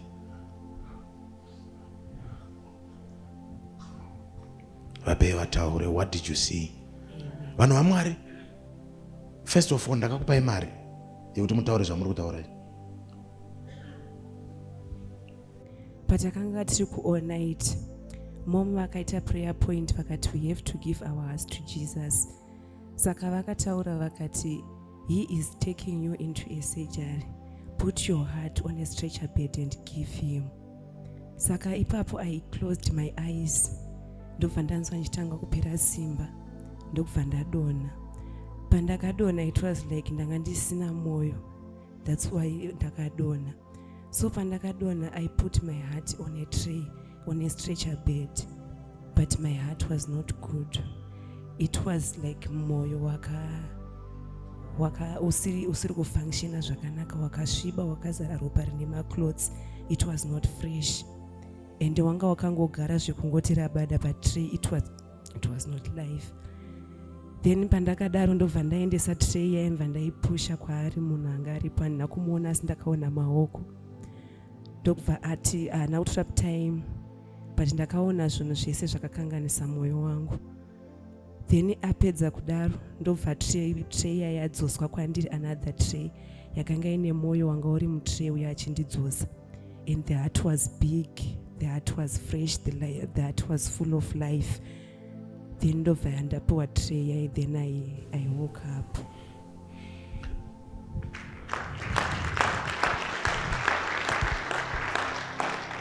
I want you to see something ndichipedza. Kune mimwe moyo yekuti kuda kuigadzirisa new wine in old wine skins zvinonetsa. Wakutoda moyo mutsva. But anoda moyo mutsva ndiye uyo anoziva kuti anonida moyo mutsva. If you continue to convince yourself kuti no wangu uri right, no problem. But kana uchiziva kuti moyo wako hauzi right, ende kuushandura, ndinoda zvinhu, kuna vanhu vanoda zvinhu, and the devil will use that door. Moyo wangu hauzi right. Ndiri kukukumbirisa, it might not be here. Even kumba kwenyu namata ukumbire moyo mutsva. I'm not doing this for my sake. I'm saying this for your sake. Kumbira moyo mutsva. You are now a new creature, new creation. Vazhinji hamusi. Moyo yenyu yamamuinayo muri vahedheni. Ndo moyo yamuinayo pana. kumbira kuna Mwari moyo mutsva ndounokutendera zviro kwazvo kumupa zvese. Can I tell you something? One of the errors in our season right now is people who fear rapture because the signs are there for people to see. They fear rapture, but fearing rapture alone is not enough. You need a new heart. You need Jesus. Unogona kuuya kuchechi uchitiza uchiti rapture, but Jesu wachona usina, moyo wacho usina. Kumbira kuna Mwari kuti ndibatsirei ndikunamate zvinokufadzai imimi. So, Psalm 50. Psalms 51. Psalm 51 verse 10. Create in me a clean heart, O God, and renew a right spirit within me. Kadzirai moyo mutsva mandiri Baba, mundipe mweya wakanaka, moyo wakanaka,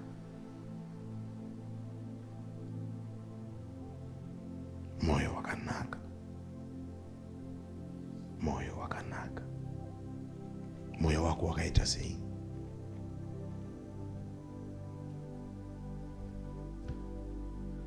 Right spirit within me.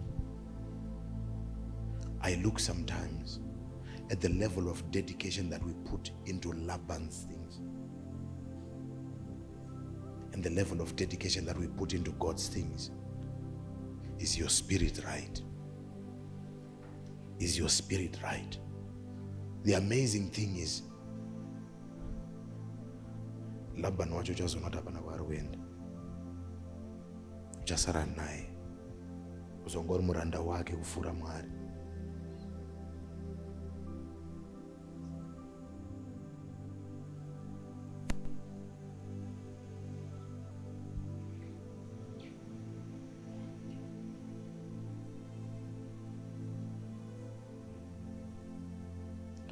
Kana ndikasada kuti udzokere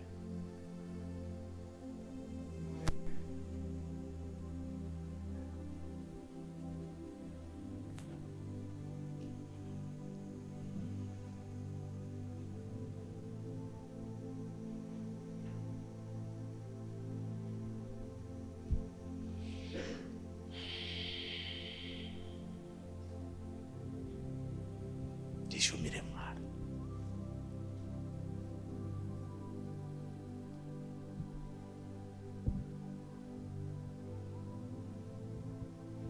Are we ready to serve him with our all?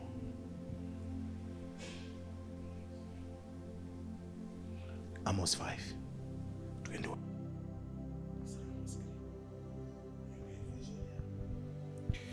Amos 5:21 from MSG. I can't stand your religious meetings. I am fed up with your conferences and conventions. I want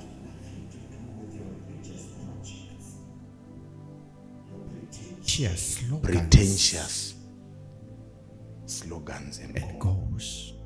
I'm sick of your fundraising schemes, your public relations and image making. I've heard all I can take of your noisy ego music.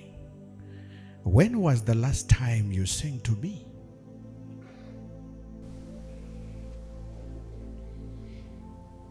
I require. Do you know what I want? Mira ipapo. Munoziva here zvandoda. Munoziva here zvandoda. Muri kuti munondinamata, muri kuti makandipa moyo yenyu yese. Munoziva here zvandoda. Kana kuti idambe mungoungana muchita zvimakonferensi zvenyu, muchiimba, muchita noise, muchizvisatisfya imimi, muchisatisfy ego yenyu. Dzokai pamashure michanhanzi makambondiimbira here. Dzokai pamashure verse 23. I've heard all I can take of your noisy ego's music. Mira, ndinoti nyatsosinka. Because tine vanhu vanoimba vachiti tiri kuimbira Mwari, inzwa Mwari wacho zvavari kutaura. I have heard all I can take of your noisy ego music. When was the last time you sang to me? Makapedzera rini kundiimbira? Kana zvisina mari, zvisina mazita enyu, makapedzera kundiimbira rini? Unoziva unogona kutoita life yekuimbira Mwari, but uchizviimbira iwewe.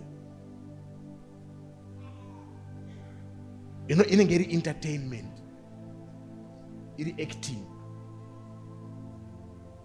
But Mwari wacho wachiti, when was the last time you sang for me? Urikuzviona? Zvakafanana nekuya kuchechi. Anenge achibvunza kuti wakapedzera kundinamata rini, but kuchechi uchiuya every day. Handiziti ndakanyora vhesi. Chidzoka ipa verse 24. But let judgment run down as waters, and righteousness as a mighty stream. You can never do that with your old heart. Shandurai moyo yenyu vanhu vaMwari. Shandurai moyo yenyu vanhu vaMwari. Kana usingagone kuushandura, kumbira mutsva anokupa. He is ready to give you a new heart. Pandozviziva zvandiri kushumira asi zvemunhu wese. Ndezvaanogona kundinzwa, akanzi andinzwe.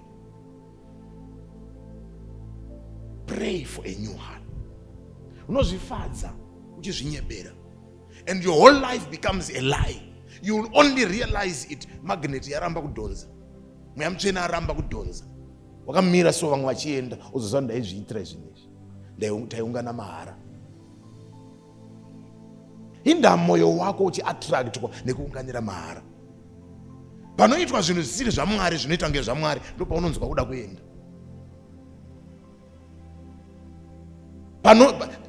Pano satisfy with the lust of the flesh, that's where you feel like going.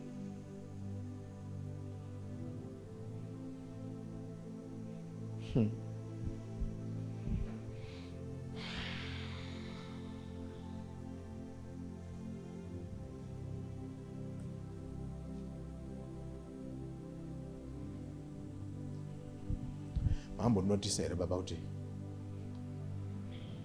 kune munhu anenge achida kuropafadzwa naMwari, but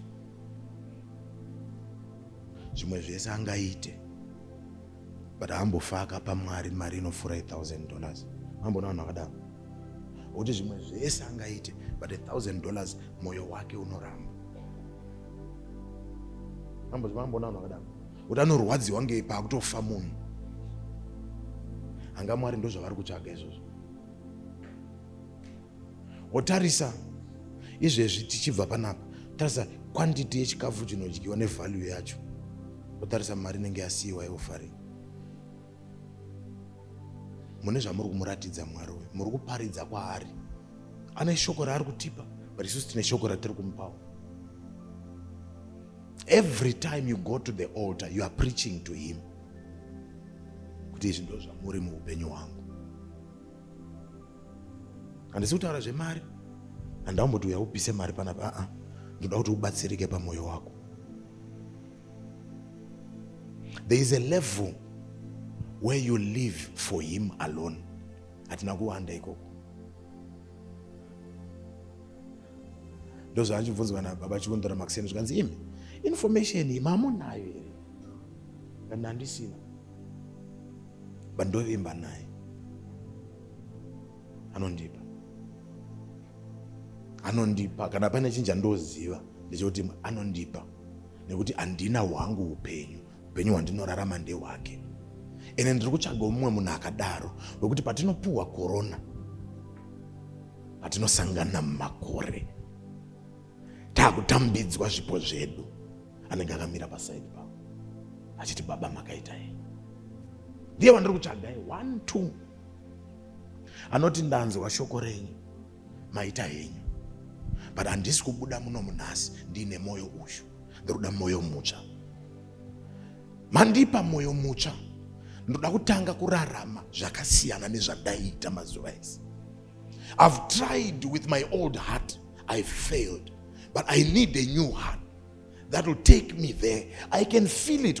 Maitira angu aya ane kakunyengera mbichana, ane kakunyeba mbichana, ane kakuita, but handizvo zvese zvandofananga ndichiita. Chero ndikanzi ndipari kupuhwa mubayiro, handonyatsozviziva kuti handikodzeri kupuhwa mubayiro. Asi Mwari, ndakudawo kuti mushandure mwoyo wangu. Ndinozvinzwa mandiri kuti ndine manamatiro andinofanira kuita, but ndinoita nge ndinopererwa nesimba, ndinoita nge ndinoremerwa nge ndakatakudzwa chimwe chinhu. But ndiri kuda mwoyo unondiendesa pakukunamatai zvamunoda imimi. Do you know what I want, saith the Lord? Do you know what I want, saith the Lord? That heart will show you, will tell you what he wants. And the Spirit of the Lord will find it easy to work in you. Moyo moja. Kwete wekudai nini? Wekudai iye. Do you love me, Peter? Feed my sheep. Do you love me? Feed my sheep. Do you love me? Feed my sheep. Do you love me? Feed my sheep. Do you love me? Feed my sheep. Do you love me? Feed my sheep. Hatidi kuzoti tasvika wochitanga kurangarira kuti dai ndakakumbira moyo mutsva. Tamira pasuo vamwe vachipinda, uchiasha vamwe vachipinda, woti dai makandipa moyo mutsva. Right now you are captive of fear. You are captive of ego. You are a captive of pride. But pane level yekuti unosvika kuti handisi kuda kurarama inini, ndimi raramai mandiri.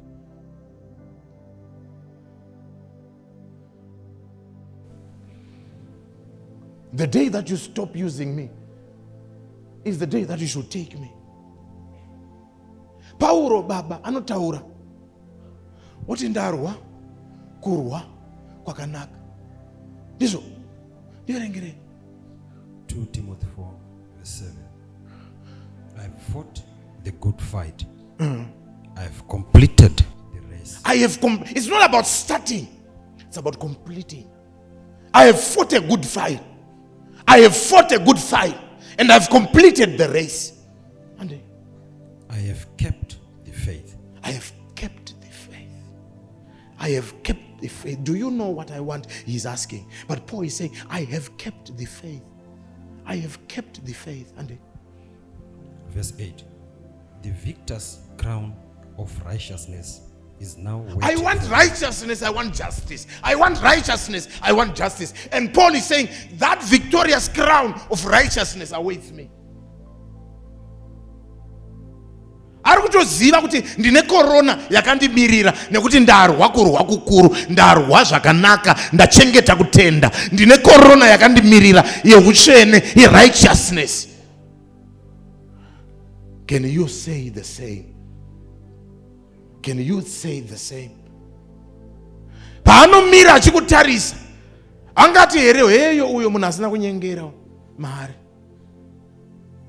kana kuti anotongoona kunyengera kwacho kwauya. Verengai. Which the Lord, the righteous judge, will give to me. Inzwa, ari kuti the Lord, the righteous judge. He's saying his righteousness will afford me a crown of righteousness. Ndipo kwa iwewe, kwa iwewe, kwa iwewe, kwa iwewe, achati kudii, achati kudii, achati kudii iwewe, achati kudii. Zvinhu zvaimbouya ndaimboti ndikamuda ndoregera, ndikamuda ndoregera, ndikanzwa kumuda zvoita nge ndikupera simba, zvoita nge chii, ndaitarisa kuti ndandakafunda stereki, saka kuti ndiite zvaiitwa nevamwe zvanzvisikanyatsoita because I was too educated for this. Okay. And not only to me, but also to all who eagerly wait for his appearing. For all who eagerly wait, but unto all them also that love his appearing.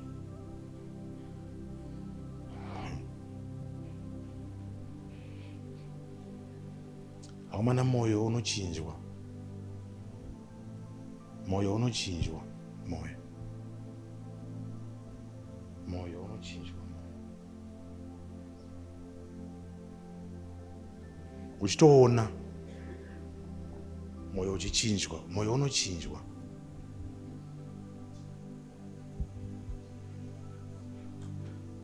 Where you begin to love him in season and out of season. Where you begin to love him with or without. Where you say, I don't want to live away from him. I have no life away from him. A new heart.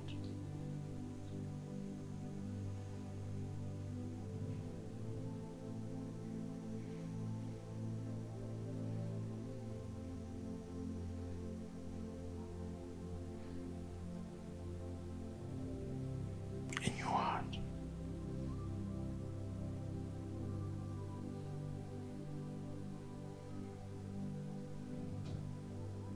It's not something to desire from me. It's something to desire from him. When you focus on him, he gives you a new heart. Anokupa moyo mucha.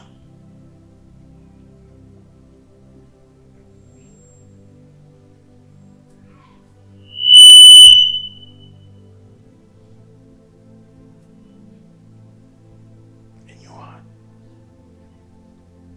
Ukauda anokupa.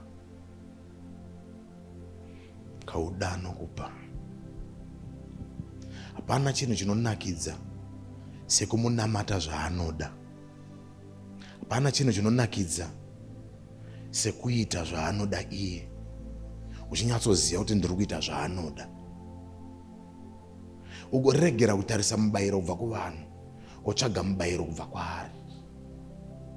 Vanhu will never be able to satisfy you, but he can satisfy you. Love Jesus. Love Jesus. Love Jesus with all your heart. When you confess that you love him, usateedzere kune vamwe vasiri kuenda nebhazi redu. Kune vamwe vari muno vakanditarisa vasiri kuenda nebhazi redu nekuti they are so full of self. They can't repent, they can't correct themselves. They are not ready to listen. Their ears and their hearts are seared with a hot iron. Go for him. Ask him to give you a new heart. You can usher everybody else. Master Bishop, unoona kuparidzira vanhu vese vagoitira zvakanaka iwe ugosara uri kushumira wacho. Ugosara usina kana encounter iwe kushumira wacho. Uchiperekedza vachipinda padoo. Yanguva yako yekupinda uzoona kuti inini wachana ndandichivapinza ndakasviba. Zvinoitika izvozvo. Pray for a new heart.